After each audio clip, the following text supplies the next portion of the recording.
Paring Emil! Paring Emil! Buksan mo pinto! May importante akong ikakwento sa'yo, bilisan mo! Paring Emil! Katatapos ko pa lamang na mag-agahan ng araw na yon, ay dumalaw kagad sa bahay ko ang matalik kong kumpare na si Nestor, nakapares kong 40 anyos. Base sa yabag ng kanyang mga paa ay parang nagmamadali ito o excited. Mukhang may mahalaga nga talagang ibibida na naman sa akin ang daldalero kong kumpare. Agad ko itong pinagbuksan ng pinto na napapakunot ng noo. O pare, ang aga mo naman yata ngayon mambulabog ah. Halika, pumasok ka. Ano naman bang ibibida mo sa akin na mahalaga? Baka may ipagyayabang ka na naman ha? Hindi pare. Hindi naman sa may pagmamayabang ako sa'yo. Kuwan kasi, napanaginipan kita kagabi. Medyo magulong panaginip ko pare. Hindi ko maintindihan kung ano talagang pinakakahulugan. Kaya agad kitang pinuntahan Saka sa tingin ko, importanteng malaman mo to pare. Ano ka mo? O teka, maupo na nga muna tayo. Ano bang napanaginipan mo tungkol sa akin? Nanalo ba ako ng loto? May magandang chicks ba na in-love sa akin? Loto chicks ka dyan. Walang ganun pare. Ganito na panaginipan ko Napadpad ka raw sa gilid ng bundok at papasok sa gubat na notoryosong pugad ng mga aswang. Tinatawag kita pare, para sana pigilan ka. Pero ikaw hindi mo ko pinapansin Gabi pa yon, nakabilugan pa ng buwan. Sa bagay, kaya baka hindi mo ko naririnig ay dahil sa sunod-sunod na pag-alulong ng mga aso. Susundan sana kita. Kaya lang, bigla-bigla namang may humarang sa akin na napakaraming mga alitap-tap. Nagkukumpulan sila sa paligid pare at sumasabay sa mahinang ihip ng hangin.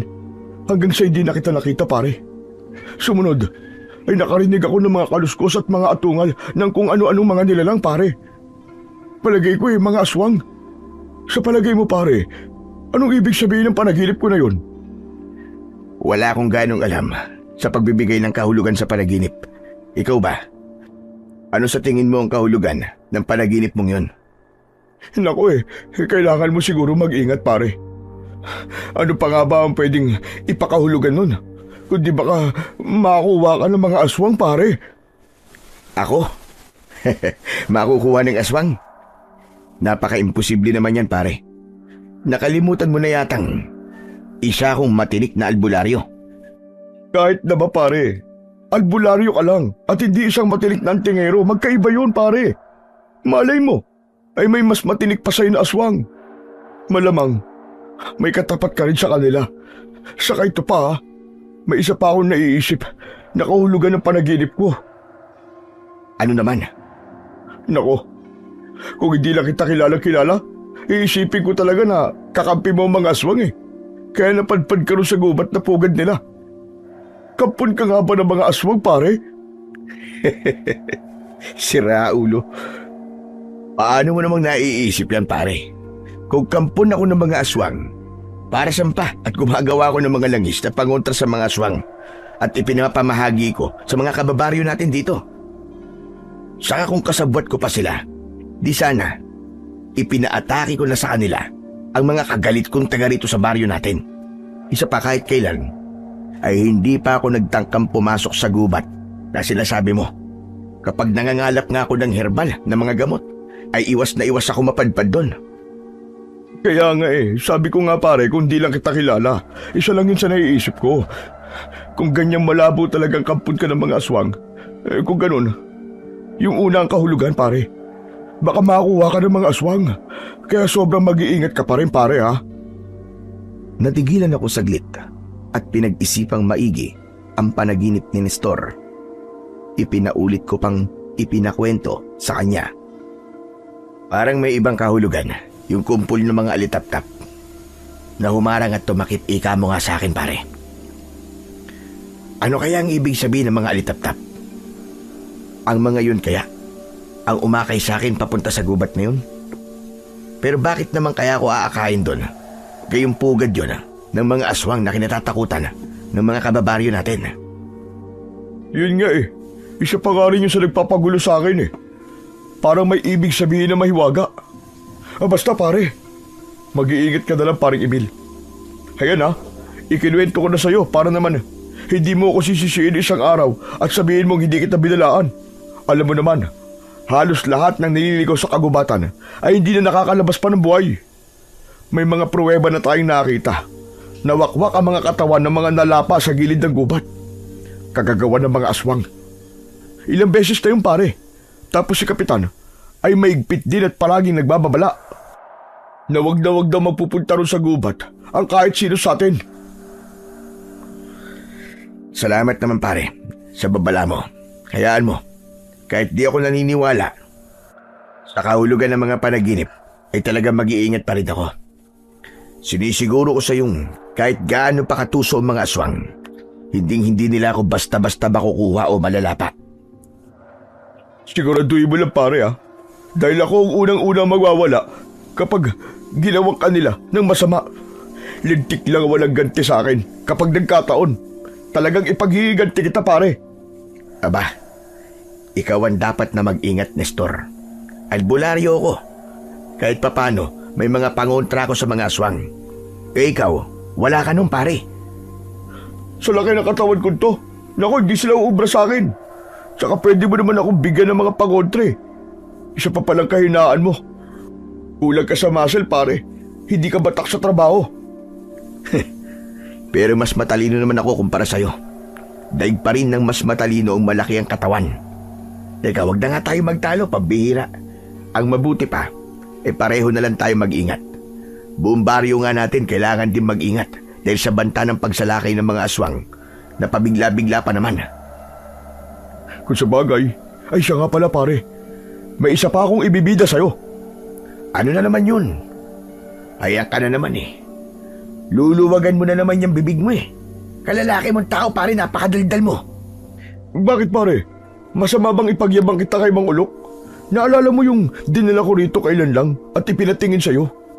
Napagaling mo agad yun, di ba? Yung si Katembong ba? Oo pare, si Katembong nga. Alam mo hirap pagalingin yun ni Tandang Ulok Kung ano-ano pang kayabangang pinagsasasabi. Kung mabibigo raw siyang mapagaling, ang kawawang matanda ay wala na raw iba pang makapagpapagaling dito.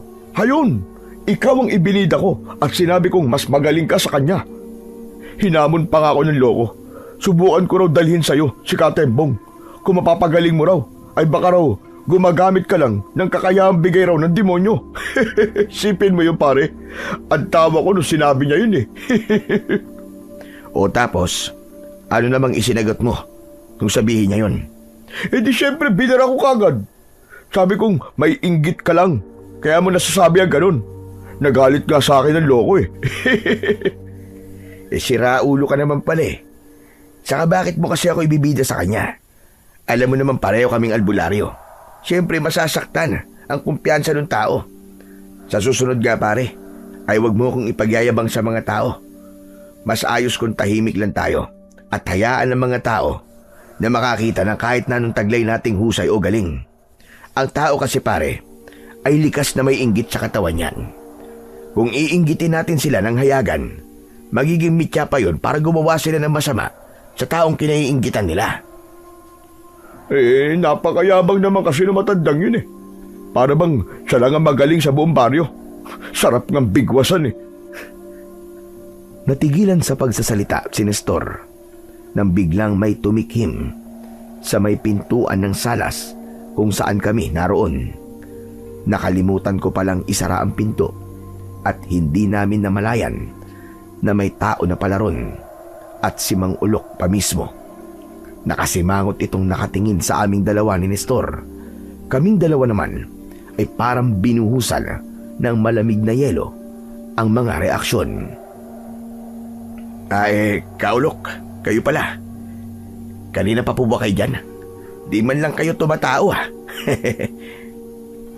Anong hindi tumatao? Kanina pa ako tumatawag, pero wala sumasagot. Nakita ko nakabukas itong pinto, kaya sinubukan kong pumasok at baka ika ko may nangyayari ng masama sa iyo. Pero anak ng lintik, ako pala ang pinag-uusapan yung dalawa. Tama ba ang mga narinig ko?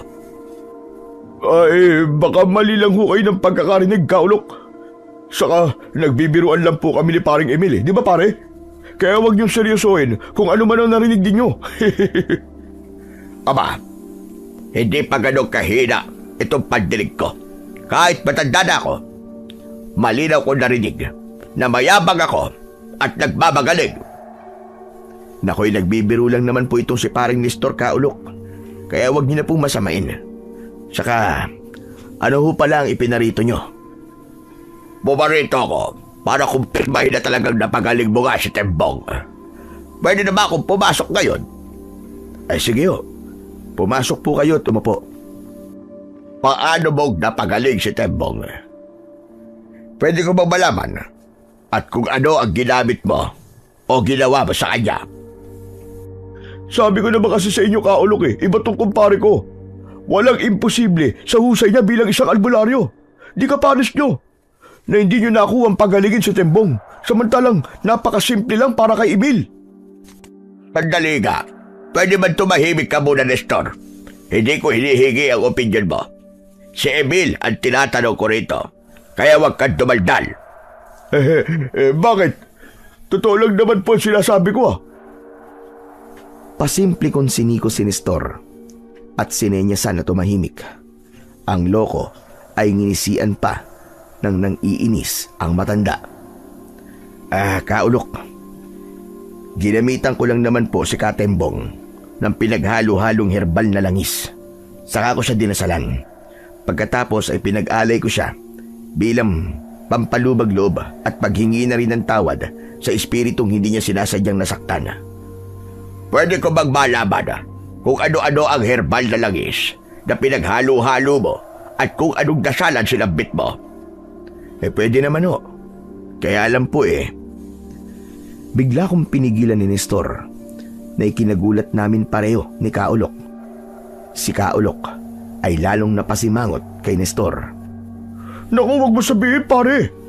Kung talaga magaling siyang albularyo, dapat sarili niyang sikap na makagawa ng epektibong herbal na mga langis. Matagal na proseso kaya ang pinagdaanan mo, pare, para lang makabuo ng mga herbal na langis mo. Sabihin na lang natin, sikreto mo lang yun bilang isang albularyo na hindi dapat kopya ng ibang katulad mo. Napakadamot mo naman, Nestor. Saka bakit ba samat ka ng samat? Hayaan mong si Emil ang magpasya at hindi yung nakikisawsaw ka. Ano, Emil? Pwede mo bang ibahagi sa akin o hindi? Saglit muna ako nag-isip habang minamataan si paring Nestor. Siyempre, ay hindi ko naman kukontrahin ang sinabi ng kumpare ko. Isa pa, ay totoo naman ang sinabi nito. Pwede ko naman pong ibahagi. Pero sabi ko nga po, kaya lang po may kondisyon ang pagbabahagi ko. Hindi ko pa rin pwedeng sabihin ang kondisyon. Kailangan ay kusa ko po yung makita sa inyo. Kapag pumasa po kayo sa kondisyon, wala pong dahilan para ipagdamot ko sa inyo sikreto.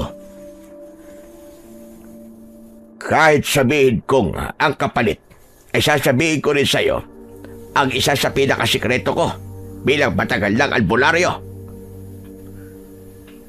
Abay, may mas malakas pa ba kayong sikreto kaysa sa kumpare ko? Nako, inyo na lang po sikreto nyo, Kaulok. Malamang na hindi mapapantayan niya ng sikreto ni Emil. Malulugi lang ang kumpare ko Sumabat ka na namang anak ng tokwa ka. Saka alam niyo ba kung bakit ko gusto malaman ang sikreto mo, Emil? Hindi sa interesado talaga ako sa sikreto mo bilang isang albularyo. Di hamak naman na mas matagal na akong albularyo at mas may karanasan ako kaysa sa'yo. Sinusubukan lang kita. Sinusubukan? Mukha nyo, Kaulok. Hindi ko ba alam na matagal na kayo naiingit dito kay paring Emil? Minsan pa nga nahuli ko kayong sinisiraan niyo siya sa mga kababaryo natin Mabuti na lang at alam nila talagang mas magaling si Emil kaysa sa inyo. Wala kayong mapipintas sa kanya o masisira dahil tapat siyang albularyo Hindi mapanlamang, mapagkumbaba siya at mabuti ang loob. Hindi ka pares nyo. Nakatanda-tanda nyo na eh. Punong-puno pa kayo ng inggit sa balat nyo. Kung ako sa inyo, mas suportahan nyo na lang si Emil kaysa siraan nyo pa siya. Ano sinisiraan ang pinagsasasabi mo? Bakit ko naman siya sisiraan kung talaga magaling pala siya? Ang sabihin mo, may itinatago na hindi magandang sikreto si Emil, kaya niya hindi masabi-sabi sa akin. Tama ba ako, Emil? Dahilan mo lang ang sinasabi mong kondisyon dahil ang nasa likod ng sikreto mo ay galing sa masamang espiritu. Aba, sandali lang ho. Mag-iingat ho kayo sa binibintang nyo sa akin, Kaulok. Hindi na yata yan maganda at maliwanag na talagang paninira na. Kailanman ay hindi ko tatangkaing may masamang espiritong umimpluwensya sa akin bilang isang albularyo. Bakit ika nyo? Dahil ang magpasailalim sa masamang espiritu ay walang maidudulot na mabuti sa kapwa ko at lalong-lalo na sa sarili ko. Hindi totoong magiging mabisa ang mga ginagawa ko kung galing pala sa masamang espiritu. Saka di sana ay matagal na po akong nakontra ng ibang mga albularyong tulad natin. Basta, hanggat hindi mo ibinabahagi sa akin ang sikreto mo kung paano mo napagaling si Tembong, ay sisiraan talaga kita sa mga kababaryo natin. Sasabihin kong ini-impluwensyahan ka ng masamang espiritu. Napakasama naman talaga ninyong matanda kayo. Pero sige lang, siraan nyo na siraan si paring Emil. Pero sinasabi ko sa inyo, walang mabuting tao ang babagsak kahit pa sa paninira ng mga katulad nyong malala ang sakit na inggit sa katawan. Nakaisipin nyo naman, ang kapakanan ng mga kababaryo natin sa gagawin nyo. Idagdag nyo pang pabigla-bigla kung sumalakay rito ang aswang galing dun sa gubat. Mas malalakas pa naman ang mga pangontra ni paring Emil sa aswang kaysa sa mga pangontra ninyo. Di bali po sana eh, kung mas malakas sa inyo. Wala akong pakialam kung mas malakas sa mga pangontra niya. Ang pinag-uusapan dito ay ang masamang espiritu ginagamit niya. Mas delikado pa kaya kaysa sa mga aswang eh. Mas madaling sumalakay ang mga aswang kung ang mga kababaryo natin ay kinakargahan pala ng masamang espiritu ng Emil na ito. Teka ho, Mang Ulok. Hindi po maganda yung binabalak nyo. Saka wala kayong ebidensya na gumagamit talaga ako ng sinasabi niyong masamang espiritu. Isa pa, bakit po ba sinisiraan niyo ko? Eh wala naman akong ginagawang masama sa inyo ah. Katunayan nga po, yung ibang mga nagpapatingin sa akin ay pinapapunta ko sa inyo dahil naniniwala rin po ako na may sarili po kayong husay bilang isang albularyo. Bilang kapwa albularyo po, hindi po ba ay mas magandang magtulungan na lang tayo? Bakit kailangan magsiraan pa tayo kung parehas naman tayong nakakatulong sa mga tao, hindi ho ba? Tama po, Kaulok. Ang tanda-tanda nyo na eh. Hindi nyo naiisip ang mga yun? Dapat pa nga eh, kayo ang unang matutuwa na may kapwa kayo albularyo na mas mahusay pa sa inyo. Pero parang kabaligtaran naman yata kayo. Basta. Hanggat hindi mo ibinabahagi ang sikreto mo, Emil, ay iisipin ko na i-impluwensya ka na masamang espiritu. Hindi ko na kasalanan kung yun ang ipamalita ko sa baryo. Saka may paraan din ako para mapatunayan kung may inuutusan kang masamang espiritu. Mukha nyo, Kaulok. At anong paraan naman yung sinasabi nyo, ha? Galing sa kasama ng ugali nyo? Wala na kayo ron. Bakit ko rin sasabihin sa inyo? Para makagawa kayo ng remedyo? Ang galing nyo naman. O siya, baka alis na nga at wala naman akong napapala sa pamamahay na ito na isang peke lang palang albularyo. Masamang espiritu naman pala ang dahilan ng galing mo. Aba, ang sama talaga ng ugali nyo, ah. Baka gusto nyong... Tatangkain na sanang pigilan at saktan ni Nestor si Mang Ulok, pero mabilis ko siyang pinigilan. Sa aming dalawa ay parang mas siya pa ang nasasaktan sa inuugali ni Kaulok. Ako naman ay hindi natatakot sa binabalak na masama ng matanda dahil alam kong wala naman akong ginagawang masama at walang katotohanan ang mga ibinibintang nito. Magpigil ka, Nestor. Mas magkakaasala ka kapag pinagbuhatan mo siya ng kamay. Baka mapatay mo pa siya. Nakakainis talaga matandang yan. Hahayaan na lang ba natin na tuluyak ang siraan sa mga kababaryo natin? Buwisit na yan. Siyempre hindi. Pero alam kong hindi siya magtatagumpay. Dahil wala namang katotohanan ang mga binibintang niya sa akin. Kayang-kayang patotohanan yon ng iba pang kapwa ko mga albularyo dito sa atin. Pero yung sinasabi niya may paraan daw siya para mapatunayan ang bintang niya sa'yo. Duda ako dun pare. Alam mo naman kung gaano kasama ang pagkatao ng matandang yun. Malamang na hindi maganda ang naiisip niyang paraan. Hayaan mo siya pare. Hindi siya magtatagumpay. Siya rin sa bandang huli ang mapapahamak sa kung anumang pakana ang gagawin niya laban sa akin. Basta, lalo ko nalang gagalingan. Saka mas dapat nating tutukan na protekta ng mga kababaryo natin laban sa dumadalas na pagsalakay ng mga aswang. Mabigla-bigla pa naman sila. Hindi mahulaan kung kailan sila sasalakay. Buisit! Napakasama talaga ng matandang ulok na yun. Bagay na bagay sa kanyang pangalan niya eh. Ay, oo nga pala pare. Aalis na pala ako. Tuloy, uunahan ko na ang matandang yun. Sasabihin ko sa mga kababaryo natin na wag sila maniniwala kagad sa sasabihin niya. Naku, wag lang sana mag-cross ulit ang landas namin at talagang bibigwasan ko ang kaulok na yun. Simula ng araw na yon, na makaharap ko si Kaulok, ay bigla naman dumalas ang pagsalakay ng mga aswang sa baryo namin. Halos gabi-gabing may naririnig na hiyawan ng mga tao at may isa o dalawang nalalapa. Minsan naman ay nawawala. Malamang ay nakuha ng mga aswang o dinala sa gubat. Dahil dito, ay naobliga kong gumawa ng maraming panguntang langis at pinagtulungan namin ni Nestor na ipamahagi sa mga kababaryo namin. Kaya lang ay hindi tumanggap ng inaalok naming mga pangontra ang iba dahil naman sa paninira ni Kaulok. Isa pa ay meron na raw silang pangontra na bigay mismo ng matanda. Wala naman akong nagawa at hindi na ipinagpilitan pa ang ibinibigay namin ni Nestor na mga pangontra. Paano yan pare? Minsan nakatanggap din naman ako ng pangontrang langis dati kay Kaulok. Pero kung para sa langis na gawa mo ay parang mas puruan sa'yo. At sa kanya hindi gaano katapang Malamang na hindi sila gaano maprotekta ng langis na yun ni Kaulok. May magagawa pa ba tayo kung ayaw nilang tanggapin ang binibigay natin? Teka, alam ko na.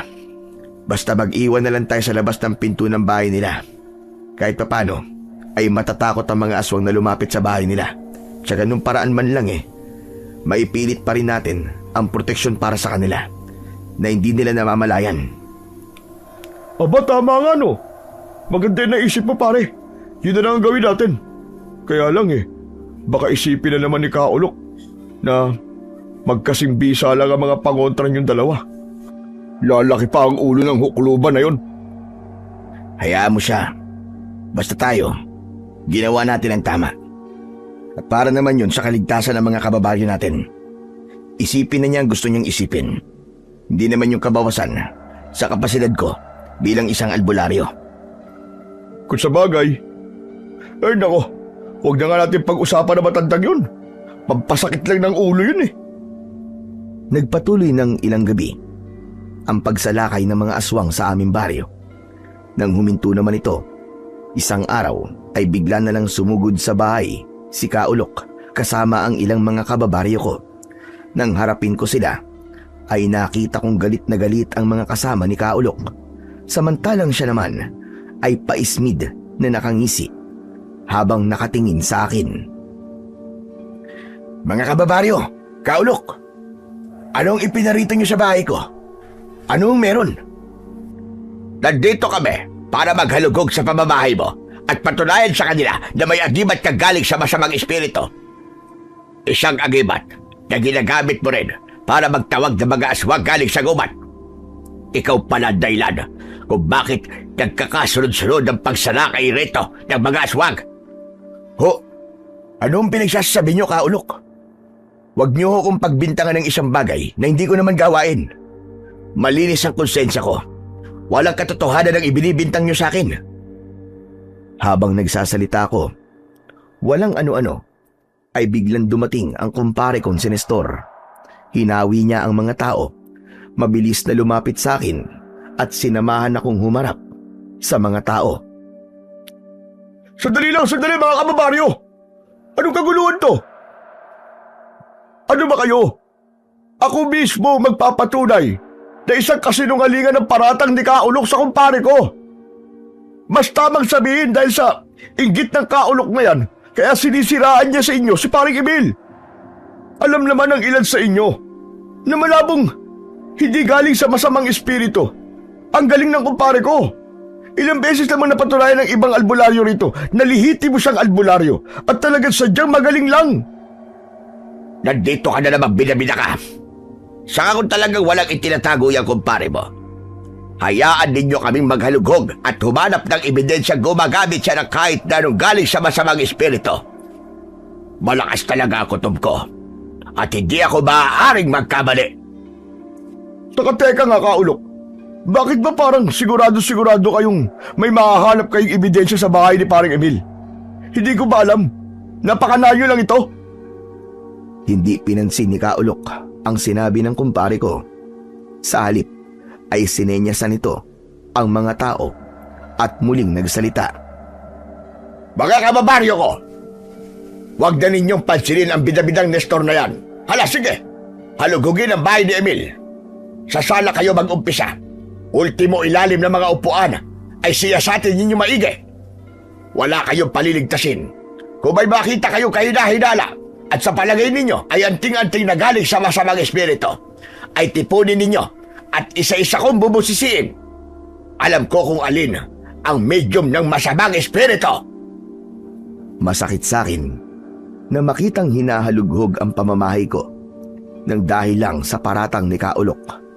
Pero wala namang kaming nagawa ni Nestor dahil galit na galit nga ang mga tao. Kung papalag pa kami, ay baka gawan pa kami ng masama. May dala pa namang sandata ang ilan sa kanila. Mabilisan lang ang nangyaring paghahalughog at sa salas lang nangyari. May nakita raw sila kaagad na medium daw ng masamang espiritu. Nakita raw nila ito sa likod ng puwitan ng upuang kawayan. Agad itong sinuri ni Kaulok at napapangisi akong tinignan. Aha! Sinasabi ko na nga ba? Ito pala ang sikreto mong huwad na albularyo kang Emil ka. Isang baryang may nakaukit na tasulok at may isang mata sa loob. Alam ko ang medium na ito. Tamang-tama ang hula ko. Nagtatawag nga ito ng masamang elemento sa paligid, kabilang na mga aswang. Kaya pala nagsusunod-sunod ng pagsalakay ng mga aswang dito sa baryo natin. Kasalanan ng Emil na yan kung bakit nalapa at nakuha ang ilan nating mga kababaryo. Dapat natin pagbayarin ang Emil na yan. Nagsigawan ang galit na galit kong mga kababaryo at susuguri na sana ako. Pero humarang ang kumpare kong si Nestor. Teka, sandali lang po mga kababaryo. Huwag naman kayong padalos-dalos ba? At basta na lamang maniniwala kay Kaulok. Hayaan niyo muna magpaliwanag si paring Emil. Pakinggan niyo muna ang panig niya. Saka napakalabog sa kanya yung nakuha niyong medium. Baka may nagtanim sa upuan ng salas ng bahay ng kumpare ko. Teka nga, Kaulok. Tignan ko nga muna yung sinasabi niyong medium. Ngunit, nang tangkaing agawin ni Nestor ang medium na hawak ni Kaulok, ay umiwas naman ang matanda at itinago ito sa likod nito. Aba, hindi mo ito pwedeng mahawakan. Hindi ko ba alam na magkasabwat kayo? Paano kung bigla mo itong paganayin at magtawag na naman kayo ng masasamang elemento sa paligid? Hindi ako tanga kung yun ang inaakala ninyong dalawa. Mga kababaryo ko, tignan nyo. Ayaw ipakita sa akin ni Kaulok ang medium. Malamang ho, napakana niya lang to eh. Huwag kayong maniwala sa kanya. Alam din naman ng ilan sa inyo na malaki ang inggit na matandang to kay paring Emil. Teka, nasan ba ang ibang mga albularyo rito? Lumabas kayo. Magpatotoo kayo na ang bintang ni Kaulok ay kalokohan lang. Pero Mukhang walang mga albularyo sa grupong kasama ni Kaulok. Saka napansin kong parang may kakaiba sa mga kababaryo kong kasama ng matanda. Para bang wala ang mga ito sa sariling katinuan. Sinilip ko ang kanilang mga mata. Natakot ako sa napagtanto ko nang mapansin ko na parang malabnaw ang kulay ng kanilang mga balintatao. Palatandaan yon na may kumukontrol sa kanila. Kaya naman ay saglit kong hinila si Nestor at binulungan. Pare, malinaw na ngayon sa akin kung anong pakana ang ginawa ni Kaulok. Pansinin mo mga mata ng kababaryo nating kasama niya. Pulos parang may manipis na nakaharang sa mga mata nila. Wala rin sila sa kanilang katinuan. Naningkit ang mga matang tinignan naman ni Nestor isa-isa ang mga mata ng kababaryo namin. Tapos ay muli akong binalingan at binulungan din ako. Oo nga no. Malamlam nga ang kanilang mga mata.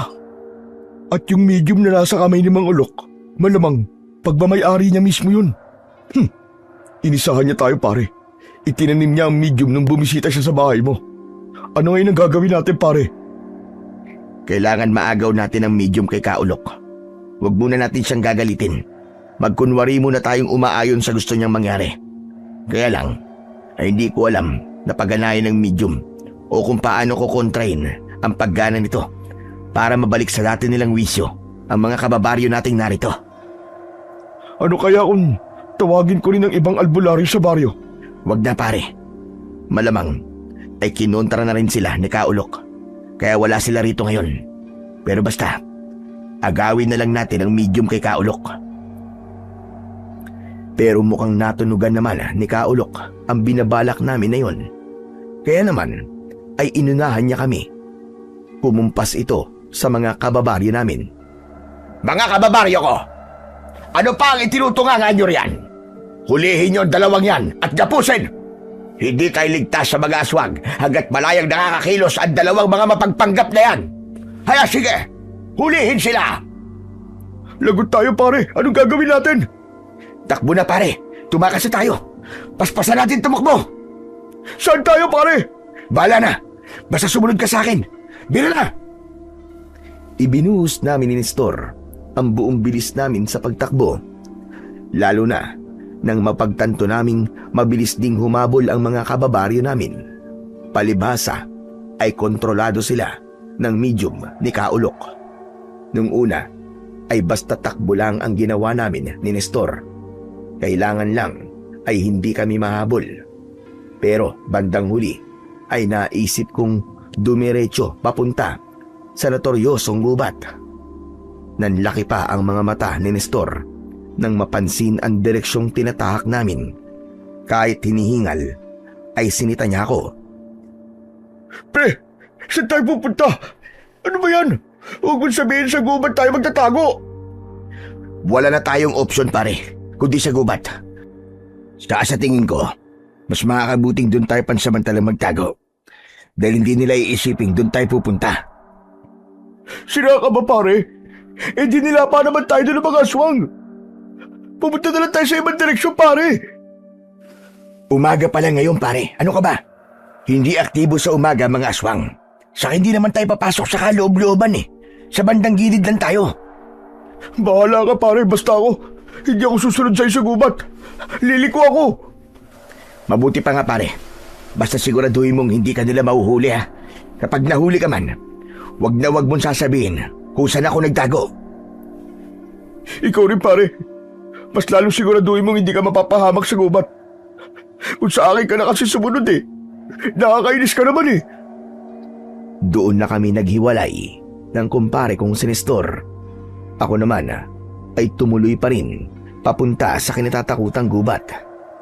Medyo kinilabutan pa ako nang malapit na ako.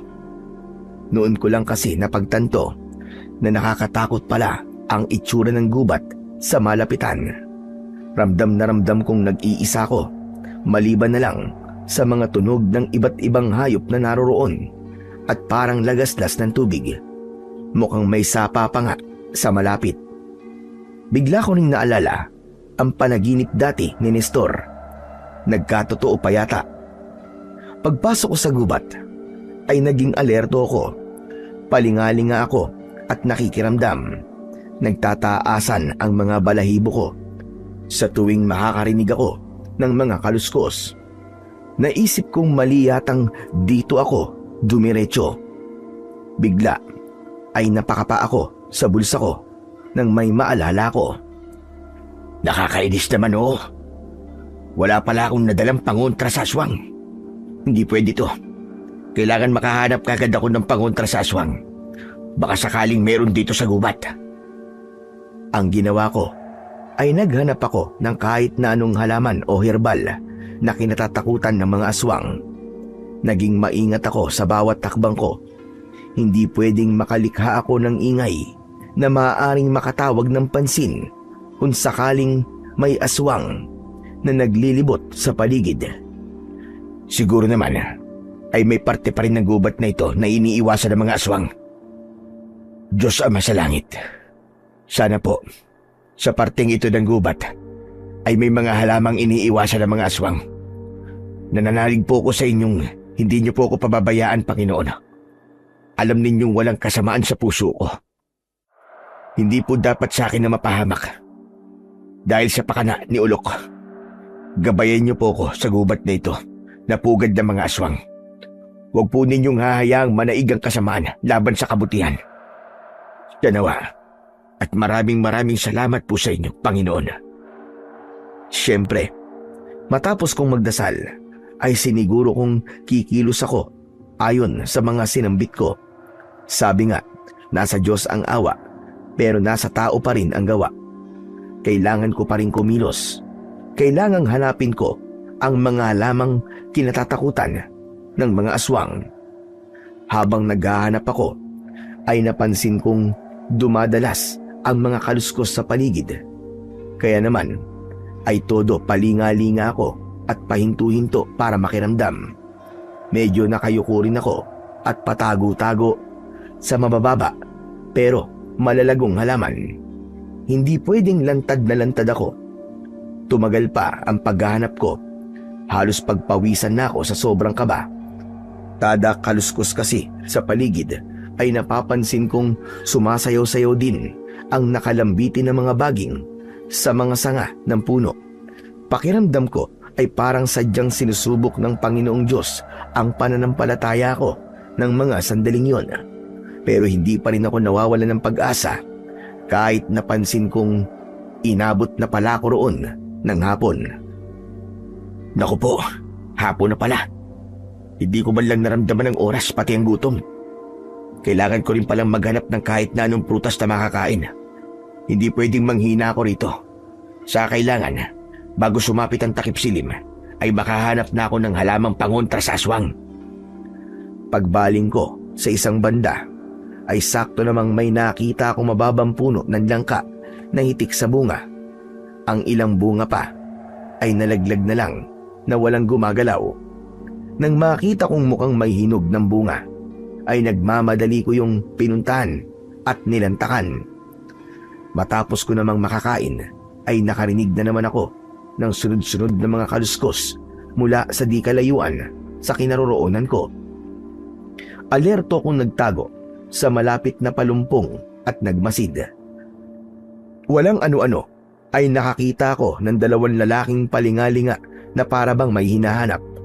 Nagbubulungan din ang mga ito at naulinagan ko ang kanilang pinag-uusapan. Doon ko napagtantong mga aswang ang mga ito. Kailangan daw nilang mahanap ang dalawang naligaw sa gubat na naaamoy daw nila ang sariwang mga dugo. Nanlaki ang mga mata ko roon, lalo na nang suminghot-singhot ang isa na parabang inaalam ang direksyon ko. Kinabahan ako ng mga sandaling yon, pero gumana pa rin ang pagka-alerto ng isip ko. Dali-dali kong binalikan ang nilantakan kong malaking hinog na langka na hindi ko naubos. Nilamutak ko ito at tinahiran ng amoy ng langka ang buo kong katawan. Hindi pwedeng masundan ako ng mga aswang. Pero teka, ang sabi ng isang aswang ay dalawa raw ang naligaw sa gubat. Mukhang may isa pa akong kasama na hindi ko namamalayan. Naku, Kailangan kong iligtas ang isang yun. Nanganganib din ang buhay niya. Maingat akong lumayo sa dati kong pwesto. Dinala ko ang natitirang langka. Gagamitin kong pangpahid din sakaling mahanap ko ang isa pang naligaw sa gubat. Patras akong kumilos at minamataan pa rin ang banta kung saan ko nakita ang dalawang aswang. Hanggang sa bigla kong nabunggo sa likuran ko. Sa gulat ko ay agad akong napalingon at lalo akong nagulat sa natuklasan ko. Nestor? Parang Emil? Huwag ka maingay. Hinaan mo lang ang boses mo. May aswang akong nakita sa bandoron. Dalawa sila. At hinahanap nila tayo. Talaga? Sabi ko naman kasi sa'yo eh. Pugad talaga ng mga aswang dito eh. Kailangan na natin lumabas dito pare. Hapon na oh. Maya-maya lang mag-uumpisa na lumatag ang dilim. Bakit ka pa kasi sumunod dito eh? Paano kung di tayo nagkasalubong ng ganito? E di napahama ka na. Sinundan kita dahil naisip kong tama ka. Hindi ka nila iisipin dito tayo pupunta para magtago. Napag-isip-isip kong mahuhuli rin nila ako kahit saan ako magtago sa baryo. Hindi na ako sumagot pa. Mabilis kong pinahiran ng langka si Nestor. Takang-taka naman ito sa ginagawa ko. Teka, ano ginagawa mo? Bakit mo pinapahid sa akin ang hinog na langka? Ano ba yan? Napakalagkit! Para hindi maamoy ng dalawang aswang ang dugo natin. Kung hindi tayo magpapahid dito, ay masusundan nila tayo. Naku po, hayaan na naman ang mga kaliskos. Kailangan na natin kumilos palayo. Kailangan makahanap tayo ng mga halamang pangontra sa mga aswang. Imposible may mahanap tayo, Emil. Nakalimutan mo na bang pugad dito ng mga aswang? Hindi sila mamumugad dito kung may pangontra ng mga halaman dito. Humiling ako sa Diyos na makahanap ako. Alam kong di niya ako bibiguin. Saka walang imposible sa kanya. Tandaan mo yun, Nestor. Pero hanggang sa nagsimula ng lumatag ang dilim, ay wala pa rin kaming nakita ni Nestor na halamang pangontra. Sinisi patuloy ako ng kumpare ko. Ay, ano ba yan? Nasaan na ang hiniling mo sa Diyos, pare? Hindi ka naman pinakinggan eh. Lagot na tayo nito sa mga aswang. Tingnan mo, mukhang magiging napakadilim na mamaya oh. Ano ngayon ang gagawin natin? Paano pa tayo makakalabas sa gubat na to kung hindi natin nakikita ang dinadaanan natin? Ay, sana pala hindi na kita sinundan. Ang ingay mo naman, pare. Hinaan mo lang ang boses mo. Teka, naririnig mo ba naririnig ko? Ha? Ang alin ba? Natigilan si Nestor nang marinig na rin niya ang naririnig ko. Atungal lang ng mga aswang ah. Naglalabasan na yata sila. Ano na gagawin natin, pare? Wala tayong dalang kahit na anong panlaban man lang sa kanila. Relax ka lang, pare. Maghanap tayo ng kahit matutulis na mga sanga ng puno o kaya ay baging na may mga tinik. Alam mo na kung saan titirahin ng aswang para mabilis sila manghina. Sa dibdib, pare. Sa dibdib. O kaya ay sa likod kung saan hindi nila malalawayan ang sugat nila roon. Sa paghahanap namin, walang ano-ano ay may kung ano kong nasagi na biglang umilaw ng bagya at mahinang nagpakuryente sa binti ko. Pagbaling ko, ay nakita kong bunga ng mababang damo na medyo hugis puso. Pagkakaalam ko ay putukan ang tawag dito. Sa iba naman ay tinatawag nilang tutulaka. Ano to? Putukan ba ito? Bakit medyo nagliliwanag? Naku, damong putukan nga yan, pare. Pero bakit nga kaya nagliliwanag ang bunga niya? Ah, alam ko na. Baka ito na ang hiniling mo, pare. Kaya lang, ay hindi naman yata yung pangontra sa mga aswang eh. Ang alam ko ay kinakain ang bunga niyan kapag hinog na at ginagamit din panggamot. Bigla akong natahimik at hindi sinagot si Nestor. Paano ay parang may naririnig akong mahina at mataginting na bumubulong sa tapat mismo ng tenga ko. Pitasin mo na, Emil. Kailangan mapitas mo ang bunga ko. May bumubulong sa akin, Nestor. May iba pa yata tayong kasama sa gubat na to at hindi natin nakikita. Boses ng babae ang bumubulong sa akin.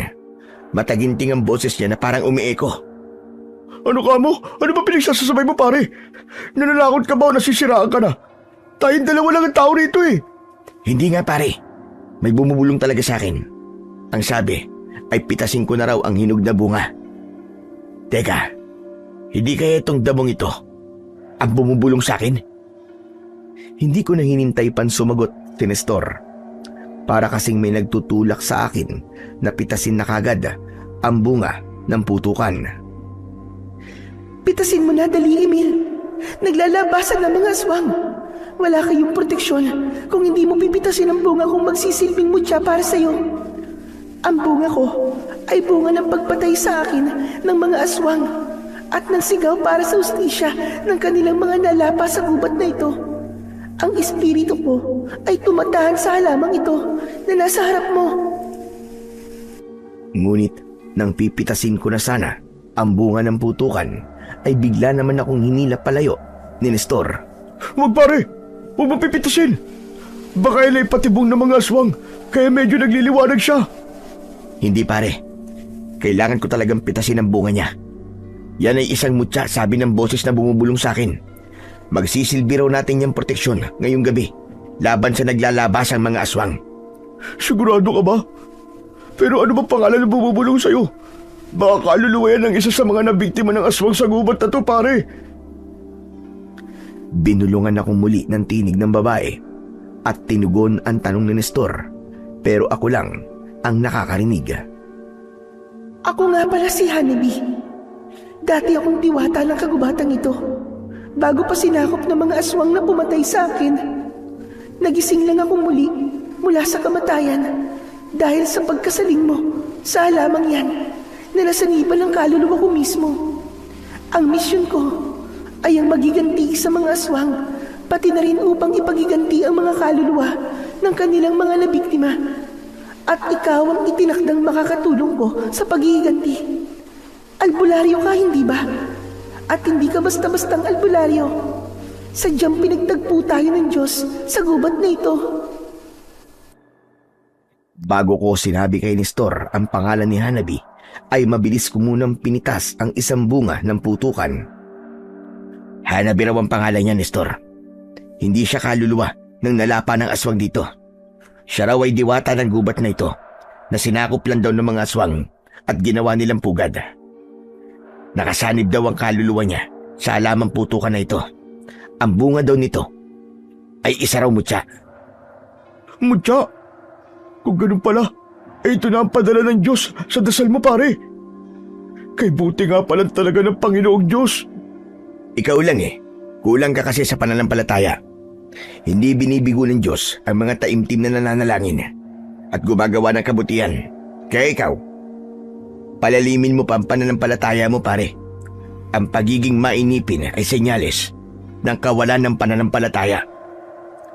Oo na, pare. Kung paganahin mo na kaya yung mutya, dumadami na at papalapit na rito yung mga atungan ng aswang eh. Huwag na tayo maraming daldal pa, pare. Eh sino bang mas madaldal at matanong sa atin dalawa? O siya, ito na. Tumahimik ka na.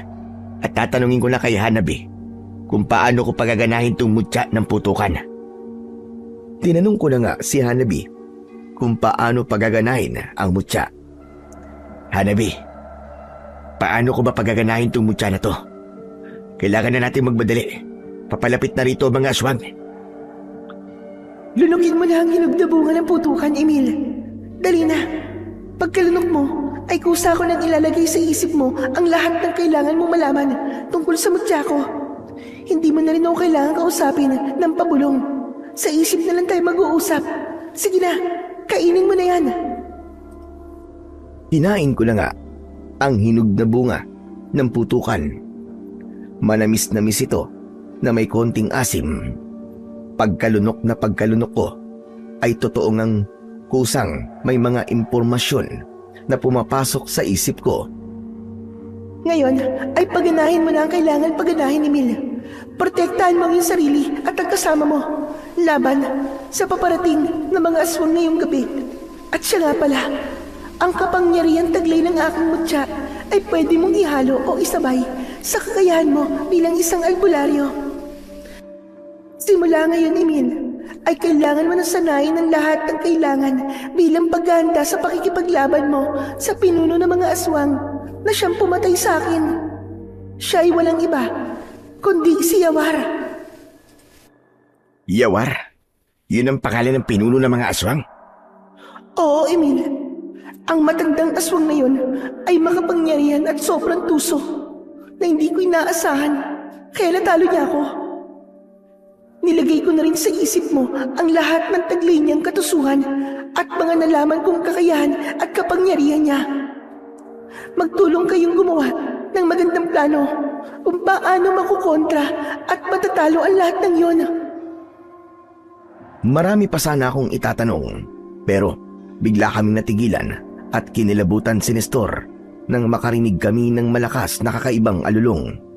Hindi namin malaman kung anong klasing nilalang ng kagubatan ang nagmamay-ari nun. Diyos ko, alulong ng anong hayop yung paring Emil. Nakakatakot naman. Mukhang di lang mga aswang ang namumugad sa gubat na to ah. Meron din yatang mabangis na halimaw. Hindi raw halimaw yung pare. Alulong daw mismo yun ng pinuno ng mga aswang na si Yawar. Bulong sa akin ni Hanabi. Babala raw yun sa mga kalahi nito na mag-ingat pagkat may puwersa raw ng liwanag na umahon para magiganti sa kanila. Mukhang alam na raw nito na nagising muli ang kaluluwa ni Hanabi. Naku po, kung ganun, ay paganahin mo na yung mutya na yan pare. Nariyan ang mga aswang. Papalakas ng papalakas ang kanilang mga kaluskos at mga atungal. At natatarantang nagmadali na nga ako. Ayon sa utos sa akin ni Hanabi, ay pumikit ako ng mariin at nag-concentrate habang nakalapat ang kanan kong palad sa tapat ng dibdib ko. Ang kaliwa naman ay nilapat ko sa kaliwa kong sentido. Makaraan ang ilang segundo ay nagmulat akong muli ng mga mata ko at gulat na gulat sa natuklasan ko. Biglang nakakita ako sa dilim. Bale, nabawasan ang kadiliman, pati pandinig ko, pangamoy at pandama ay lumakas din. Nang igala ko ang paningin ko sa gubat, sa di kalayuan ay nakita kong may papalapit na ilang mga aswang na napakapapangit at talagang sobrang nakakatakot ang mga itsura. Sobrang pulo din ng kanilang mga mata. Mauumbok ang mga bibig, nakalitaw ang matatalas na mga ngipin, mabalahibo at maskulado ang mga katawan na parabang mga bakulaw. Mahaba rin ang mga bias at ang mga daliri sa kamay ay tinubuan ng mahaba at matutulis na mga kulay itim na kuko. Ang kulay ng balat nila ay mapula at parang malangis. Naamoy ko rin ang kakaiba nilang baho, pinaghalo-halong amoy ng malansang dugo, laway, langis ng nyug at ipot ng manok. Pagala-gala ang kanilang mga paningin at pasingot-singot ang mga ilong. Hinahanap malamang ang amoy ng sariwang dugo namin ni Nestor. Malalaki ang mga kalalakihang aswang, samantalang mangilan-ngilan lang ang mga kababaihan. Lahat sila ay buwaghag ang mga buhok sa ulo at parang mga alambre sa tigas. Ano na paring Emil? Napagana mo na ba ang mutya? Oo pare, tumalas ang mga pandama ko. Nakikita ko ng medyo malinaw ang lahat sa paligid kahit madilim. Mabuti naman kung ganun.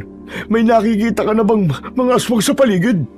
Oo pare, papalapit na sila rito. Kaya humanda ka sa susunod kong pagaganahin. Pumikit ka ng mariin at ilapat mo sa dibdib mo ang kanan mong palad. Tapos ay ilapat mo naman sa sentido mo ang kaliwa mong kamay. Hahawakan ko ang ulo mo ha. Wag na wag mong ididilat ang mga mata mo hanggat di ko sinasabi. Wag mong pansinin ang mga kaluskos at mga atungal ng mga aswang sa paligid. Mag-concentrate ka lang sa pagaganahin ko. Sige, sige. Bilisan mo lang pare at kinikilabutan na talaga ako eh. Ang bagal mo naman kasi. Ang loko ay totoo ngang kinikilabutan pagkat ramdam ko ang panginginig ng kanyang katawan. Ako naman ay medyo natataranta nang biglang may malakas na umatungal malapit na sa amin. Siguro ay mga ilang di pa na lamang ang layo nun. At muling may umatungal na naman, at sa isa pang atungal, kada atungal ay palapit ng palapit sa amin, hanggang sa wakas ay sinabihan ko na si Nestor na idilat niya ang kanyang mga mata. Grabe! Ayan na sila pare! Pero bakit parang wala naman akong kakaibang nararamdaman? Palpak ba ang pinagana mo? Tumahimik ka pare. Gumagana na raw sa atin ang pinagana ko. Hindi raw tayo basta-basta makikita o maaamoy ng mga aswang. Basta yumakap lang daw tayo sa mga puno. At wag na wag gagalaw o iimik kapag nasa tabi na natin sila. O ayan na ang dalawa pare. Nakikita kong papalapit na sa atin. Yumakap ka na sa punong yan, sa tabi mo. Ako naman sa banda rito. Dali-dali namang sumunod sa akin si Nestor.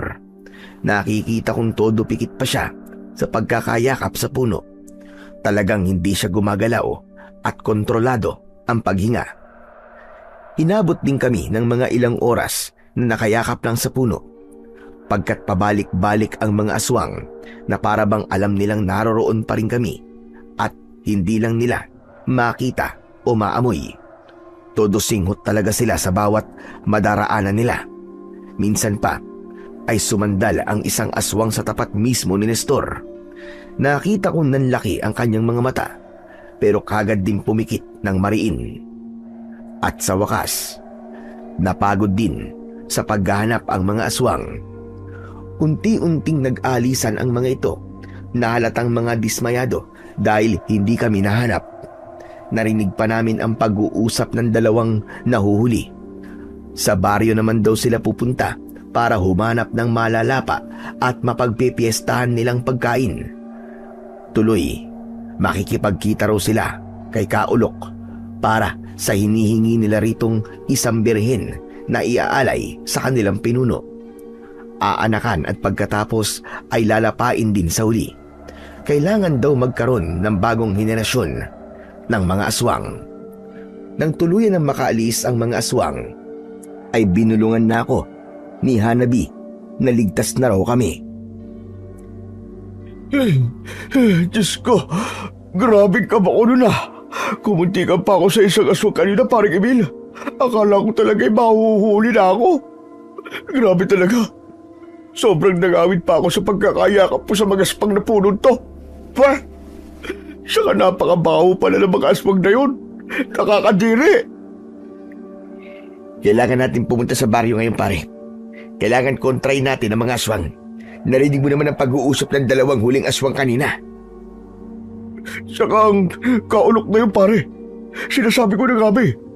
Siya pala may koneksyon sa mga aswang. Napakasama ng pakana niya pare. Magbabayad sa akin ng demonyong yun.